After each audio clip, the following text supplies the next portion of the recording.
After one of the most polarizing and drawn-out presidential elections in U.S. history, the race was called for Democrat Joe Biden on Saturday, despite pending lawsuits from Republican incumbent Donald Trump.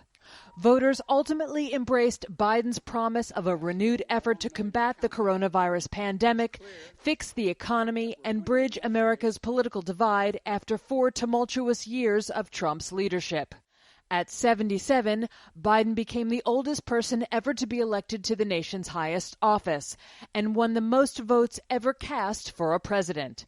Winning the White House would be the pinnacle for any politician, but it's particularly special for Biden, says Reuters political correspondent James Oliphant. This is his 47th year in politics. He run for president 3 times. He really never got out of the starting gate. The first 2 times, it's a lot of vindication for a guy who was counted out a zillion times, even during the 2020 campaign.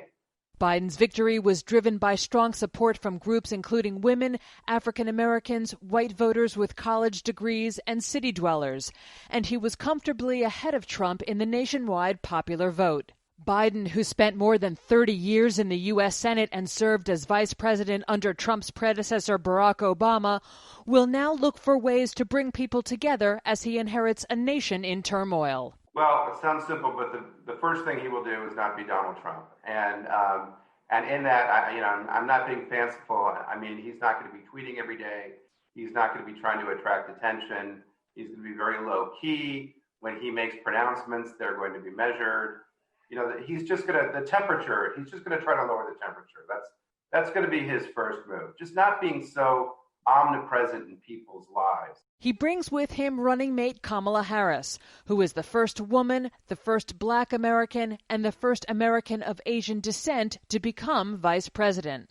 A lot of people are going to feel a great deal of pride when she's sworn into office, and she's going to, she's going to reflect what a lot of America looks like. And so, if you're looking at the fact that a 77-year-old white guy got elected president and think that the country is maybe moving backwards after we just had Donald Trump, well, a Vice President Harris does a lot to dispel that notion. A U.S. Senator from California, Harris has a track record of shattering glass ceilings. She served as San Francisco's first female district attorney and was California's first woman of color to be elected attorney general. Biden has said his first priority as president will be developing a plan to contain and recover from the pandemic, which has killed more than 230,000 people in the U.S. and cost millions more their jobs. He has promised to improve access to testing and, unlike Trump, to heed the advice of leading public health officials and scientists.